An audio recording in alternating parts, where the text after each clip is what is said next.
ఆంధ్రప్రదేశ్ రాష్ట్రంలో 2024 సార్వత్రిక ఎన్నికల సమయంలో అప్పటి ముఖ్యమంత్రి వైఎస్ జగన్మోహన్ రెడ్డి గారు నిర్వహించిన సిద్ధం సభలో ఏ విధమైనటువంటి సంచలనాలు రేపాయో మనందరికీ తెలిసిందే.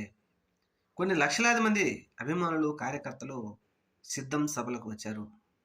అటువంటి సభలనే సిద్ధం 2 సభని మాజీ ముఖ్యమంత్రి వైఎస్ఆర్సీపీ పార్టీ అధినేత వైఎస్ జగన్మోహన్ రెడ్డి గారు ఇప్పుడు సభను ఏర్పాటు చేసి ఆంధ్రప్రదేశ్ రాష్ట్రంలో జరుగుతున్న అన్యాయాలను, కూటమి ప్రభుత్వం ఆంధ్రప్రదేశ్ రాష్ట్రానికి ఇచ్చినటువంటి హామీలను ఎందుకు నెరవేర్చదు, ఎన్ని లక్షల కోట్లు అప్పు చేశారు, వీరిచ్చిన హామీలన్నింటినీ ప్రజలకు నెరవేర్చారా, 1.5 సంవత్సరం రోజులు అయినప్పటికీ ప్రజలకు ఇచ్చిన హామీలను ఎందుకు నెరవేర్చరు, ఈ 1.5 సంవత్సరంలోనే 2 లక్షల కోట్లు అప్పు చేసినారు, ఈ చేసిన అప్పులంతా డబ్బులు ఎక్కడికి వెళ్ళాయి, అనేక విషయాలు ప్రజలకు చెప్పడం కోసం వైఎస్ఆర్ కాంగ్రెస్ పార్టీ 18 లక్షల నుంచి 20 లక్షల మందితో రాబోయే రోజుల్లో సిద్ధం 2 సభను ఏర్పాటు చేయబోతుంది.